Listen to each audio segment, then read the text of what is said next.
49ers and the Saints. 49ers end up winning this game without Brock Purdy. Mac Jones starts in this one, the quarterback that Kyle Shanahan wanted to draft at number 3 overall all along. I don't know if that's true. It's just a conspiracy theory of mine.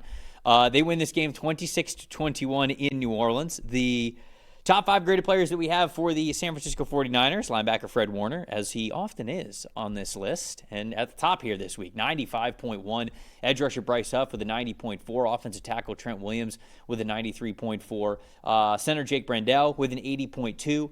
And edge rusher Nick Bosa a 78.3. Quarterback Mac Jones a 58.6 in this one, but enough to get them the win. On New Orleans side of things, edge rusher Chris Rump II with an 80.2.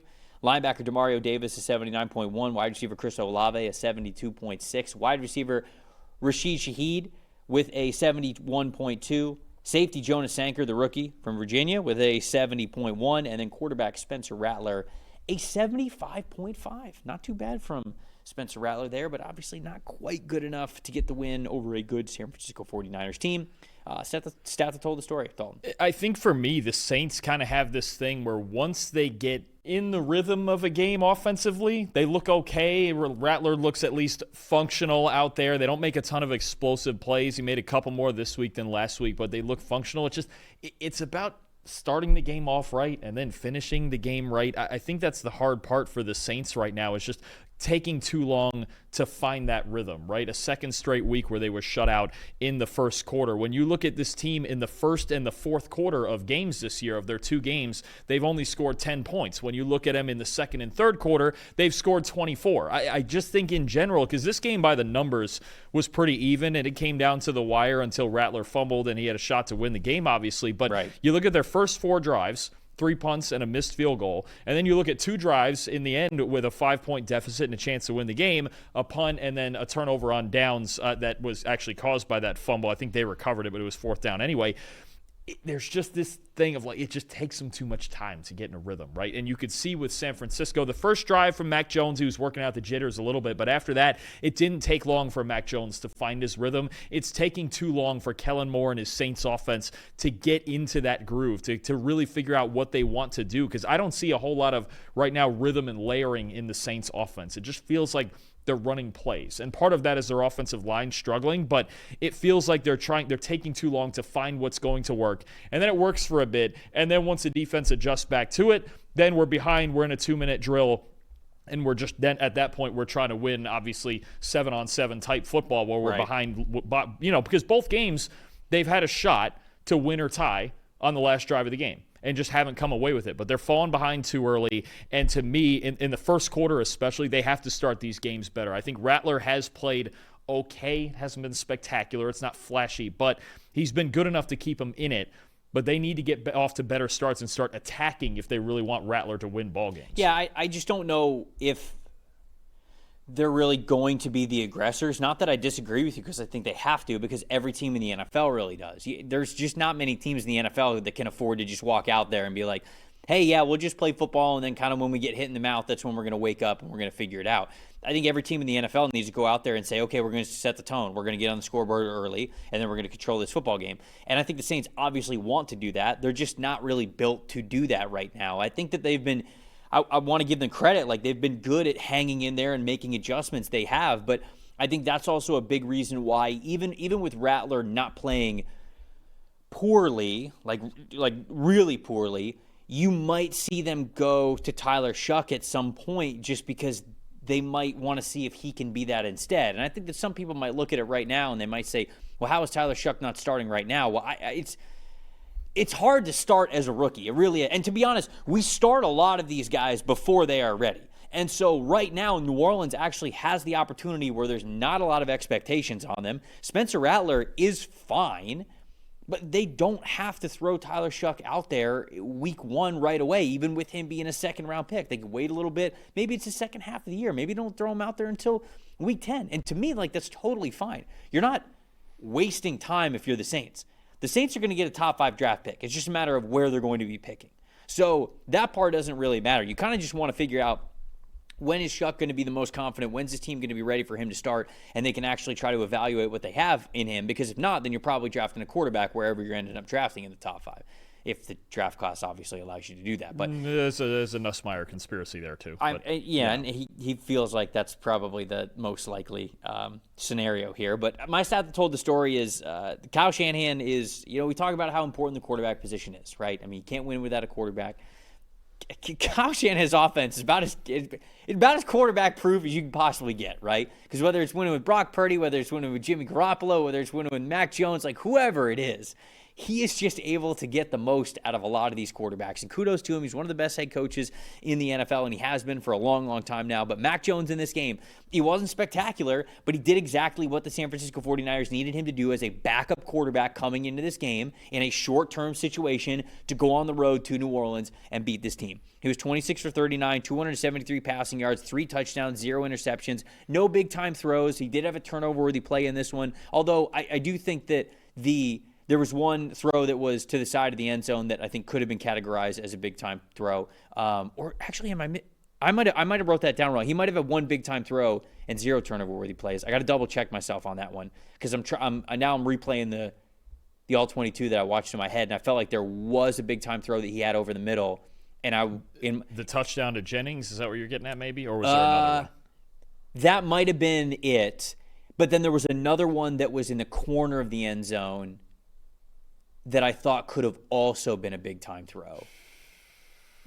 We did not give him big time. So it was a 0 and a 1. Yes, there was a fumble, I believe, in the pot. I believe it was a fumble. He got strip sacked, and that was the one turnover-worthy play. I know there was another one where he was late on a throw, and that one also might have been the turn. That I think might have been the turnover-worthy play I'm talking about. But I feel as though he made enough throws in this game where I watched a lot of his dropbacks where I go, okay, like it's not like he's just throwing screens all day. He's actually operating the offense the way that he needs to. He was comfortable and he was confident. And to be honest with you, that's the secret sauce. I was like, how does Kyle Shanahan keep doing this with all different kinds of quarterbacks? He makes them confident, 100%. Whatever the ceiling is for any of these guys, whether it's Brock Purdy, whether it's Jimmy Garoppolo, whether it's Mac Jones, whoever it is, he just gets them to go out there and play confidently. And they play free. They don't feel like there's a lot of pressure. And that's, to me, the secret sauce of what the Kyle Shanahan offense is. And, of course, getting a win with your backup quarterback on the road is impressive no matter who you are. Yes. And so the fact that you go in there, and again, I'm not saying that Mac Jones is going to win MVP or anything like that, or Brock Purdy's got to be looking over his shoulder or anything. It's more of just praise to what this San Francisco 49ers offense is able to be when a lot of their guys are out there and healthy, and what Shanahan's able to do with the quarterback. And I think to your point about Kyle Shanahan, the biggest thing, first of all, let me go with Mac Jones first. If Mac Jones, you might not say he's the best backup quarterback in the league, but I don't think he's that far from the top of the list. This is a guy who's played good football in New England, made the playoffs his rookie year, right? I thought he played pretty good football last year in Jacksonville after Trevor Lawrence got hurt. Does he have limitations? Absolutely. But if you told me, because there's some assumption that Brock Purdy's injuries are a multi-week thing, I think Mac Jones next week, they play the Cardinals. It's a huge division game. Either one of them could be 3-0 after next week. I think he's capable of beating the Cardinals. Mm-hmm. I think if it was the week after, I think he's capable of beating Jacksonville. And I think the biggest thing for Kyle Shanahan and what you always want when you're playing a backup quarterback, how often can you make your offense look the same as it did with the starter? That's not to say Jones is the same as Purdy. Purdy's obviously better than Mac Jones, right? Mm-hmm. That's why he's making the money. But can you make your offense the same? Right? And even if things aren't working, San Fran didn't run the ball very well in this game, to be honest with you. Mac Jones was really a huge reason. He was the biggest reason their offense kept moving forward. He keeps you out of negative plays. Yeah, there's not a ton of deep ball to him and any of that, but he did a great job. He really did. Regardless, yes, the grading's around a 60. It's pretty flat. The one turnover-worthy play kills it. But more than anything, he goes out there and he's a functional NFL quarterback. There are teams who don't have one of those. Right. And for the 49ers to have two of them and one they feel like they can win games with, you mentioned it, they got 2 road wins to start the year. One of them in division. Yeah. Now they go home and play Arizona. Even if it's Mac Jones, you feel like they have a pretty good shot to win that game because the Cardinals haven't played their best football yet either. Yep. My most impressive, for the second week in a row, I think Bosa's been able to really turn it on in the fourth quarter. He had 16 rushes in the fourth quarter this week. He had 1 sack, 18.8% pass rush win percentage. He had 3 pressures. I mean, like he was all over the place. I thought he was fantastic. And I just feel as though his fourth quarter performances, he is able to take it to another level, and that's what you want your star pass rusher to be able to do. So on the other side of things, most disappointing, Saints offensive line really struggled in the fourth quarter. As a whole, they had a 37.0 pass blocking grade, 7 pressures allowed in the fourth quarter alone, and a 41.2% pressure percentage. And so it really just came down to, you talk about the 49ers being a team that's gone on the road. They've been able to close out games, and they've been able to close out games on the defensive side of the football where the offense that they're going up against has a chance to take the lead, right? I mean, like 21-26 is a score here. Saints go down, score a touchdown, they win the football game. Last week against the Seattle Seahawks, they go down and they score a touchdown, they win that football game. And Bosa took over. He ended up getting the recovery of the fumble. He got the sack fumble. I know he didn't get his hand in there, but he bull rushed Dave Lucas all the way back to Sam Darnold to the point where the ball came out when Sam Darnold was throwing it. So I'm giving him credit for that. And then he had a sack and a ton of pressures here in the fourth quarter. So the Niners have been able to close out games with their defense, which I think is really clutch because it is an offensive age. And how many times do we just see, for example, the Colts? I know we haven't gotten to that game yet, but Will Lutz misses that field goal. Not a doubt in my mind that the Colts were getting into field goal range. Not a single doubt. It was just a matter of how far into field goal range are they getting, because that's what we see nowadays, and that's against what is one of the best defenses in the NFL. And I had no second thoughts at all that they were going to get into field goal range. Yep. That is just what happens in today's NFL, and the Niners have been able to stall 2 offenses in a row, be able to get the football back and win the football game, which I think is pretty cool. And the big thing about defense nowadays, in the last few years, nobody's been better at it than Kansas City. Can you get stops when it matters? Are the 49ers going to have the best defensive football this year? No, they're too young. But you got a superstar in Nick Bosa. You got to tell you what, the trade for Bryce Huff and getting him back with Robert Saleh in that designated pass rusher role, that's looking really good right now. And I'll tell you what, too, Trev, it helps to have clearly the best linebacker in football, because Fred Warner just flying all over the place again in this game.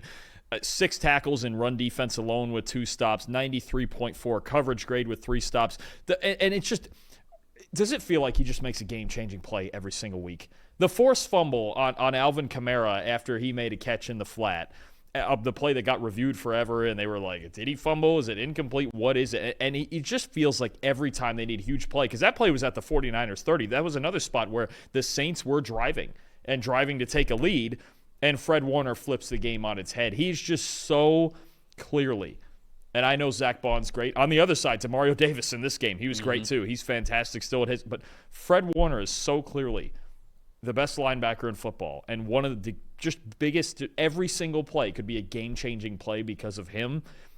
It's amazing how much just having that guy can glue the rest of the defense together until you get a lead and Bosa and Huff and those guys can take over up front late in those obvious passing situations. But, I mean, you're watching a future Hall of Famer just in his prime right now with Fred Warner, and he does it every single week. High-impact play and consistency. When you're playing linebacker, you often have to choose. It's one or the other. You either have a high-floor linebacker or you have a guy who can make major plays for you. Fred Warner is one of the very few that gives you both every single week, and that's why he is so special.